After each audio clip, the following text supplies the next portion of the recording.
warahmatullahi wabarakatuh. Selamat pagi anak-anak. Apa kabarnya? Tetap di rumah, tetap jaga kesehatan. Perkenalkan, saya Bapak Setiaji yang akan mengampu pembelajaran desain grafis percetakan kalian untuk kelas 2. Di pelajaran ini kita akan membahas mengenai beberapa hal. Yang pertama, bab yang pertama yang akan kita pelajari adalah berkaitan dengan apa itu desain grafis dan tipografi. Yang kedua, ilustrasi. Yang ketiga, gambar vektor. Yang keempat, gambar bitmap. Itu untuk semester 1. Yang semester 2-nya kita akan melakukan dasar-dasar fotografi, pengoperasian kamera, pengambilan gambar, dan juga digital fotografi. Dikarenakan kondisi saat ini yang masih dalam pandemi COVID-19, maka pembelajaran akan kita lakukan secara online selagi kita masih menunggu kondisi untuk membaik sehingga kita bisa berjumpa lagi di sekolahan dan melakukan praktek di lab seperti biasanya. Kemungkinan dari pihak sekolah maupun pemerintah belum bisa mengasih kepastian kapan kita akan berjumpa dan melakukan praktek di sekolah sehingga kita masih menunggu. Untuk sementara waktu pembelajaran kita lakukan secara online.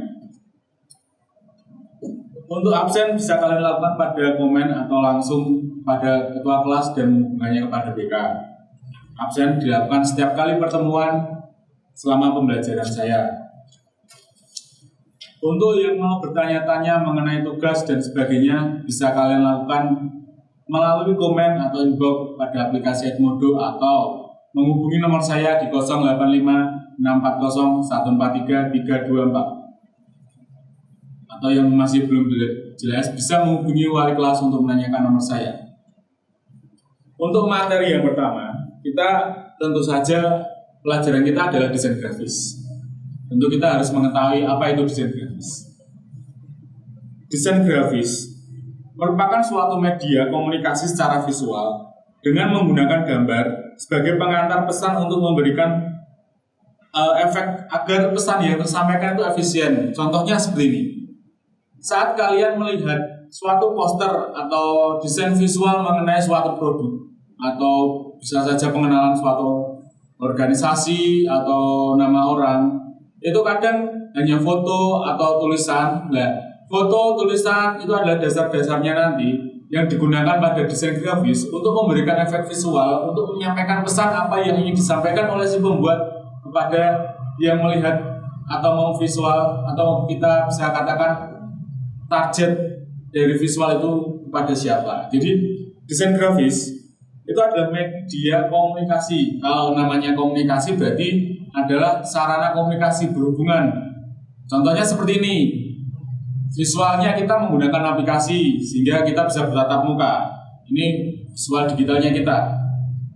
Jadi intinya desain grafis adalah media komunikasi secara visual yang menggunakan gambar sebagai pengantar pesan agar lebih efisien. Jadi misalkan kalian akan melihat contoh nanti itu ada suatu hanya tulisan jual rumah.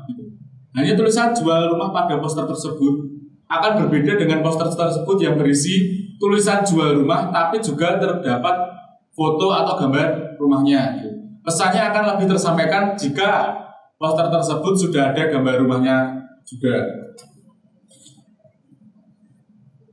Pada dasarnya, desain grafis itu berasal dari dua kata, yaitu desain dan grafis. Kata grafis berasal dari bahasa Latin, graphein atau garis, kemudian menjadi graphic art atau komunikasi grafis atau grafis vaken dan bahasa Belanda yaitu grafis vaken. Kemudian menjadi grafika yang diartikan sebagai percetakan. Kata desain sendiri memiliki arti yaitu sebuah proses atau pembuatan dengan mengatur segala sesuatu sebelum bertindak atau merancang. Jadi kita ukur dulu bagaimana visualnya, bagaimana nanti warna-warnanya tidak bentrok. Kan kadang kalian bikin story, bikin gambar atau bikin desain waktu kelas 1 masih ada beberapa warna yang bentrok. Misalkan ada warna-warna yang mati, ada tulisan-tulisan yang bertumpuk menjadi tidak terlihat sehingga pesan yang ingin disampaikan pada sebuah visualnya nanti, desain grafisnya tidak tersampaikan secara keseluruhan, tidak bisa full untuk disampaikan kepada si pelihat visualnya. Di desain grafis nanti ada seni lukis, ada berbagai macam, namun ada dasar-dasarnya. Nanti kita akan pelajari.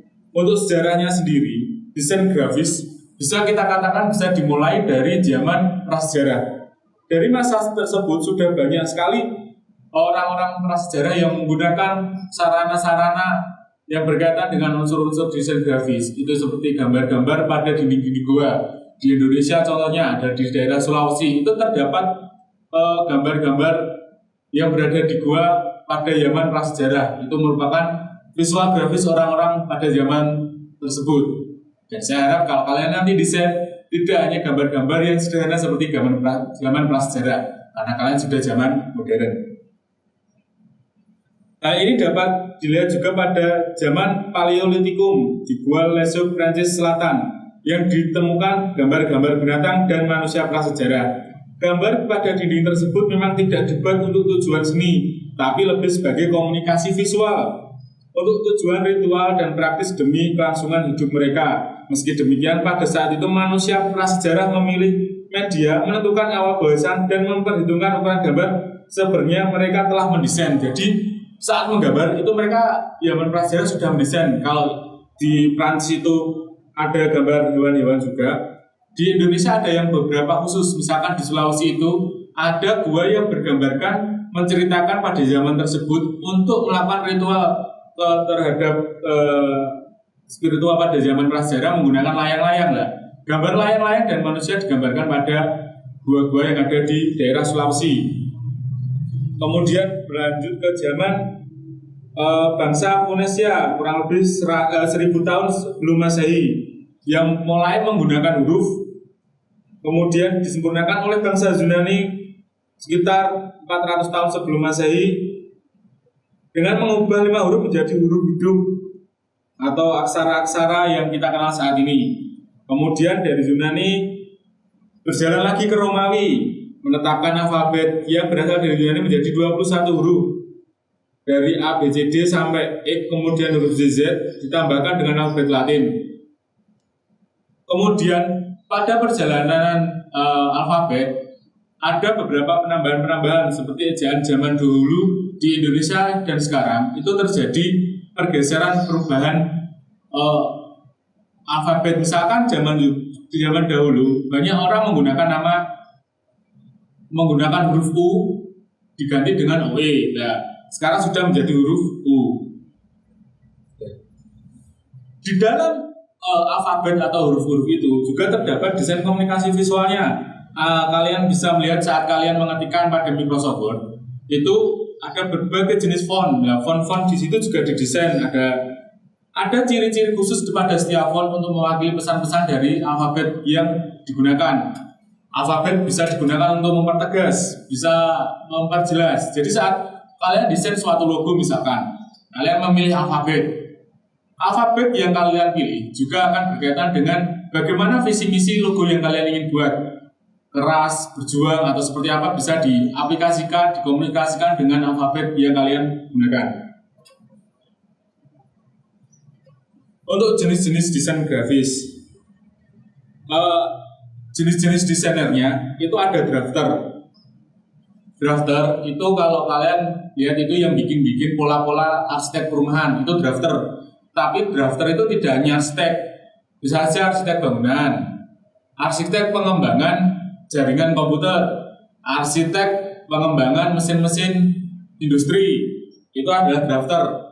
Atau dalam tata busana, itu juga kita kenal dengan drafter, yaitu yang bikin pola. Pada kata dasarnya, drafter itu membuat pola. Nah, aplikasi-aplikasi yang digunakan oleh para drafter, ini biasanya seperti AutoCAD, 3D Max, dan sebagainya. Kemudian editor.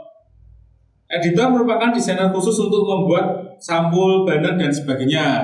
Kalian contohnya bikin sampul majalah, sampul buku, sampul kalender, atau poster-poster, dan sebagainya. Aplikasinya bisa kalian menggunakan Adobe, Corel, Illustrator, dan sebagainya. Untuk nantinya saat kalian mengedit, saya akan hanya mengajarkan dasar-dasarnya. Kalian sudah mulai beranjak dewasa, kalian akan saya pacu untuk berpikir kreatif. Bagaimana kalian mengimplementasikan ide-ide kalian menjadi sebuah karya. Senyamannya kalian menggunakan aplikasi apa, yang penting kalian paham betul. Yang penting di pelajaran saya seperti ada dua, attitude dan skill. Kalau kamu punya attitude yang baik, kamu akan berusaha mendapatkan skill yang baik. Tapi saat kamu skillnya baik tapi tidak memiliki attitude yang baik, sama saja kalian di dunia kerja akan tersingkirkan.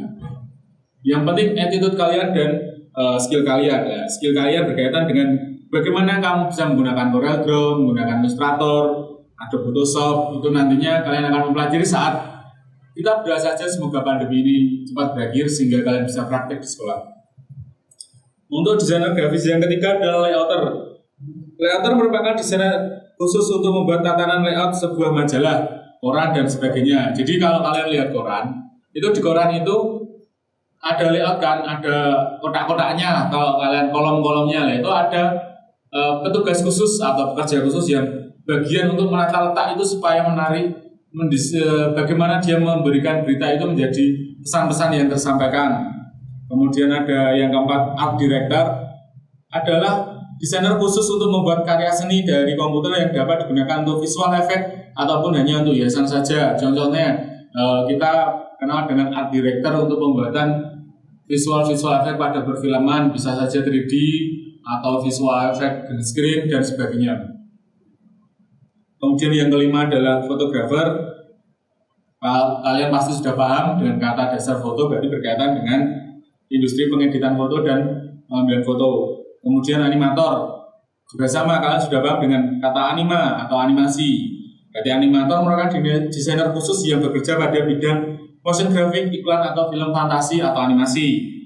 Yang ketujuh adalah visualisator. Visual, jadi tugasnya dia adalah memberikan gambaran sebuah produk atau karya dalam bentuk real 3 dimensi. Kalau kalian lihat kan ada beberapa bentuk di dunia nyata yang akhirnya didigitalisasi menjadi sebuah visual. Ya, visualisator tugasnya itu. Yang ke-8, video editor. Jadi tugasnya adalah ngedit video, namanya video editor. Aplikasinya ada banyak. Nanti kalian akan mempelajari sedikit di kelas 2 dan fokusnya pada kelas 3. Yang ke-9 atau yang terakhir adalah integrated designer. Integrated designer adalah desainer khusus yang menghubungkan atau mengintegrasikan berbagai unsur-unsur tadi, misalkan 3 dimensi, video, menjadi programmer menjadi suatu kesatuan.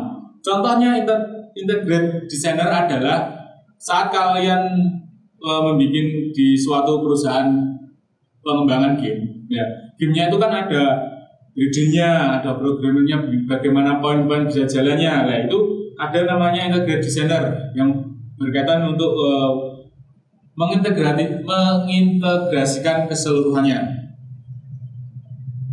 Untuk materi awal untuk membuka itu dulu. Yang penting kalian tetap jaga kesehatan, tetap di rumah. Jangan ada yang main-main. Dan kalau mau izin langsung ke saya atau ke wali kelas kalian. Sekian untuk pertemuan kali ini. Terima kasih. Wassalamualaikum warahmatullahi wabarakatuh.